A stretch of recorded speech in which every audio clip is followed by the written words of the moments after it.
안녕하세요. 오늘의 사연입니다. 구독과 좋아요 한 번씩 부탁드릴게요. 바로 사연 시작하겠습니다. 제 이름은 하윤경이고 나이는 30대예요.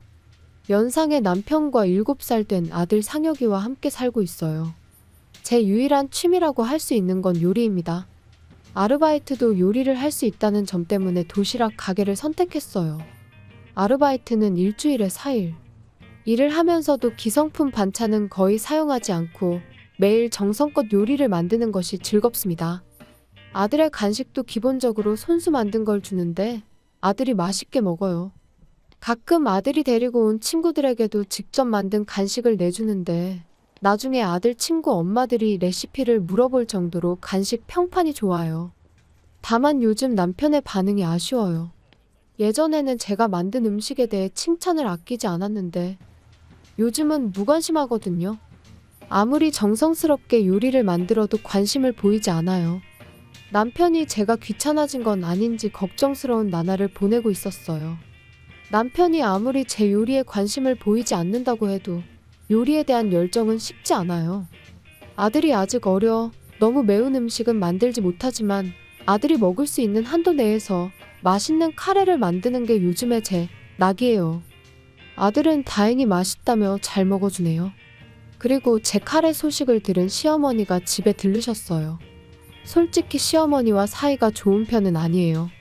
그건 시어머니가 남편 편만 너무 들기 때문이죠. 결혼한 지 제법 됐고 손주까지 생겼는데도 여전히 제게 남편을 빼앗겼다고 생각하시거든요. 난 너희들 결혼을 인정한 게 아니야. 언제든 상혁이와 아들을 돌려줘도 돼. 라고 말하는 거예요. 포기할 법도 한데 포기란 없나 봐요. 그런 시어머니지만 카레는 또 엄청 좋아하더라고요. 맛집도 찾아다니는 것 같고 SNS에 카레 사진을 올리는 걸 본 적이 있어요. 아들도 그 사실을 알고 제가 최근에 만든 카레가 정말 맛있었다며 할머니도 먹으러 오라고 말했더라고요. 시어머니는 저를 싫어하시지만 제 요리 솜씨만큼은 인정해 주셔서 상혁이의 말에 이끌려 제 카레를 먹으러 오신 거죠. 시어머니는 제게 매콤한 카레가 먹고 싶다고 하시는데 요구사항이 많지만 그래도 맛있으면 솔직하게 맛있다고 말해주시니 그 점은 참 고맙다고 생각해요. 그래서 저는 시어머니의 요청에 따라 조금 매운 카레를 만들어 봤어요. 입맛에 맞았으면 좋겠는데 그렇게 생각하며 시어머니 앞에 카레를 내놨어요. 벌써 숟가락을 들고 먹는 자세를 취하는 시어머니. 한 입 드시고는 행복한 표정을 지으셨어요. 순식간에 다 드시고는 맛있게 잘 먹었다며 다음에도 또 기대한다고 말씀하시고는 돌아가셨어요. 카레를 만들어드리니 남편 얘기도 꺼내지 않고 다른 집안일에 대해서도 불만도 가지시지 않고 정말 좋더라고요. 하지만 남편은 역시나 아무런 관심이 없어 보였어요. 오늘 저녁도 카레인가? 이런 반응이 대부분이었죠. 도대체 어떻게 해야 이 사람이 나에게 관심을 가질까? 저는 화가 치미는 걸 애써 참으며 남편에게 말했어요. 오늘 만든 카레는 어머님도 맛있다고 했어. 카레라면 깐깐한 어머님이 말이지. 당신은 뭐 해줄 말 없어? 맛있네. 엄마도 먹어봤구나. 그냥 제 질문에 대답만 하고 있다는 걸 금방 알 수 있어요. 왜냐면 TV의 시선이 꽂힌 채 하는 대답이었으니깐요. 정말로 제 카레가 맛있는 게 아니라 그냥 맛있다고 대답해주면 된다고 생각하는 것 같더라고요. 도대체 남편이 왜 이러는 걸까? 너무 나한테 무관심한데.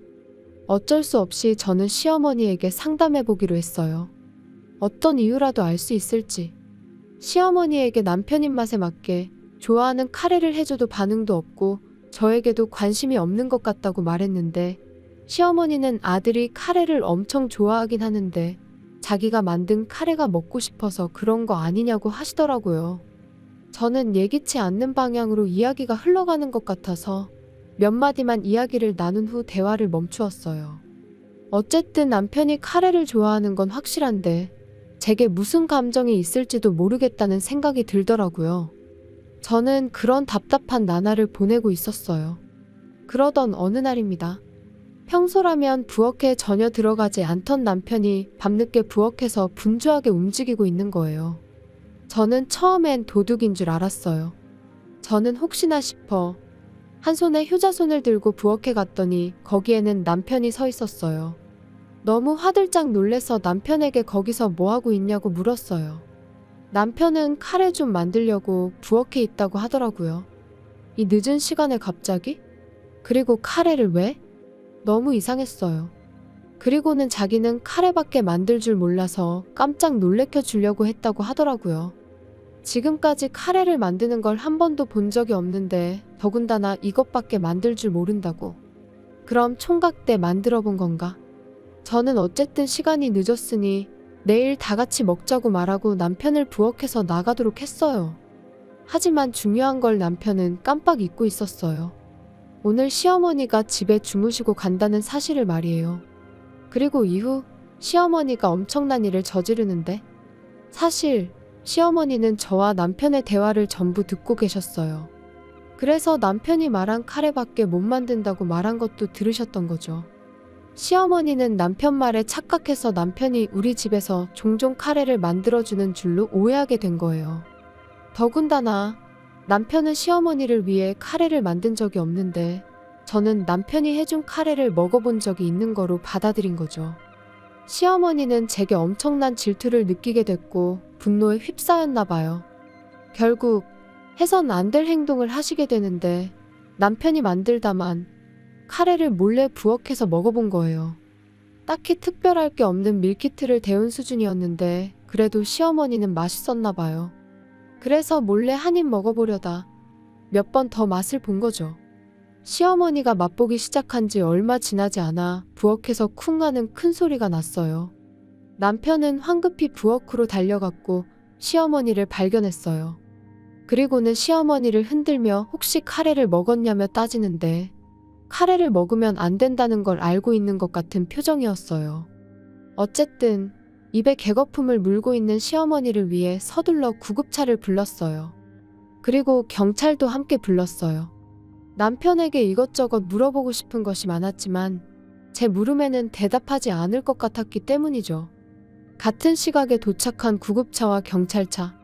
저와 아들은 구급차에, 남편은 경찰차를 타고 각자의 목적지로 향했어요. 남편은 경찰서에서 자기가 만든 카레는 아무 이상 없다고 말했다고 해요. 시어머니는 빠른 위세척 덕분에 의식을 되찾았어요. 의식을 되찾긴 했는데 쓰러진 건 기억하지 못하는 것 같더라고요. 제가 카레를 먹고 쓰러져 응급실에 실려왔다고 말해주니 시어머니는 진심으로 놀라셨어요. 설마 남편이 만든 카레를 먹고 쓰러질 줄은 상상도 못하셨겠죠. 그런데 여기서 이상한 점을 발견했어요. 남편이 만든 카레는 저와 아들에게 먹일 카레였거든요. 도대체 남편은 무슨 생각이었던 걸까? 나중에 남편은 경찰서에서 일단 귀가 조치가 됐더라고요. 다시 조사받으러 오라는 말을 들었긴 했을 테지만요. 저는 시어머니 입원 준비물을 챙기기 위해 집에 들렀는데 남편이 이미 집에 와 있더라고요. 근데 저보다 먼저 온 남편은 또 부엌에 있었어요. 오른손으로 냄비를 젓고 있었는데 그건 카레였어요. 분명 남편이 만들었던 카레는 경찰이 가져간 걸로 아는데 또 만든 건가? 저는 남편에게 냄비의 카레는 뭐냐고 물어봤는데 아까 카레 만들 때 조미료 대신 다른 걸 잘못 넣었다며 이번엔 제대로 넣었으니 확실히 효과가 있을 거라고 말하더라고요. 도대체 뭐가 효과가 있다는 건지. 저는 이상한 헛소리를 하는 남편에게 뭘 넣은 거냐고 하니 제 물음에 대답은 하지 않고 와서 맛 좀 봐달라고 하더라고요. 저는 그 카레 절대 안 먹을 거라고 말하고 먹고 싶으면 혼자서 실컷 먹으라고 말했어요. 그랬더니 꼭 카레를 먹어줘야 한다고 하는데 뭔가 이 수상한 상황이 이해가 되기 시작하더라고요. 저는 주머니에서 폰을 꺼내 사진 하나를 보여줬어요. 그건 아들이 다니는 유치원 선생님과 다정하게 팔짱을 끼고 걷고 있는 남편의 모습이었어요. 남편은 화들짝 놀라며 그 사진은 어디서 났냐고 하는데 동네 엄마들 정보력이 얼마나 대단한지 남편은 상상도 못했을 테지요. 남편의 당황한 모습에 저는 그 여자 임신한 거 맞냐고 물었는데 남편은 화를 내며 생사람 잡지 말라고 했어요. 분명 둘이서 함께 산부인과에 들어가는 걸 옆 동네 아는 아줌마가 봤다고 하니 더 이상 입을 열지 않았어요. 남편의 속셈은 카레에 농약을 소량 타서 가족들을 병원에 실려가게 하고 그 카레를 제가 만든 걸로 알리바이를 꾸밀 셈이었던 거죠. 우연히 농약병을 세탁실에서 봤었는데 이야기가 딱 만들어지더라고요. 소량만 넣으면 건강은 회복할 테고 이를 빌미로 쉽게 이혼하려고 했던 거죠. 내가 당신 속셈 모를 줄 알아? 쉽게 쏘가줄 것 같아? 그때 인터폰이 울렸어요. 입원할 줄 알았던 시어머니가 너무 건강해 입원하기 싫어서 그냥 집으로 오셨다네요. 저는 시어머니를 집으로 모셔 지금까지의 이야기를 들려드렸어요. 그러고 나서 저는 주머니에서 뭔가를 꺼냈어요. 남편의 눈이 휘둥그레지는데 제가 꺼낸 건 녹음기였거든요. 지금 우리가 나눈 대화들 경찰이 들으면 어떻게 생각할 것 같아? 그리고 세탁실에 숨겨둔 농약통 내가 못 봤을 것 같아? 남편은 그 자리에 털썩 주저앉더라고요. 남편의 패배가 결정된 순간이었죠. 시어머니는 다행히 제 편이셨어요. 남편에게 도대체 무슨 생각으로 사는 거냐며 바람 피우는 것도 모자라서 임신까지 시켰냐며 혼내시는데 무서워서 어떻게 같이 살 수 있겠냐며 인연을 끊자고 하시더라고요. 저는 시어머니가 남편을 훈계하는 동안 몰래 카레가 담긴 냄비와 농약통을 들고 집을 나섰어요. 목적지는 물론 경찰서죠. 남편은 결국 경찰에 다시 체포됐고 경찰 조사 결과 남편이 두 번째로 만든 카레에는 정말 농약이 들어있었고 많이 먹었으면 위험할 뻔했다고 하네요. 미친 남편과는 서둘러 이혼을 했고 물론 아들의 양육권은 제가 얻었어요. 그리고 위자료와 양육비도 모두 최대한으로 받아냈어요. 상간녀는 제가 굳이 소문을 안 내도 다 알아서 소문이 나더라고요. 결국 다니던 유치원을 그만뒀고 이사를 간 건지 이 동네에서는 더 이상 보이지 않네요. 한편 저는 작은 가게를 임대해 카레 가게를 차렸어요. 이건 제 뜻보단 시어머니의 권유가 더 컸는데 카레만큼은 자신 있었던 터라 정말 진심으로 장사를 하고 있어요. 다행히 단골 손님도 생기고 동네에 입소문이 나기 시작해서 바빠지고 있네요. 시어머니와 함께 카레 종류도 다양화하며 앞으로는 더 나은 내일이 되도록 열심히 살아보려고 합니다. 시청해주셔서 감사합니다. 그럼 다음 영상에서 다시 뵙겠습니다.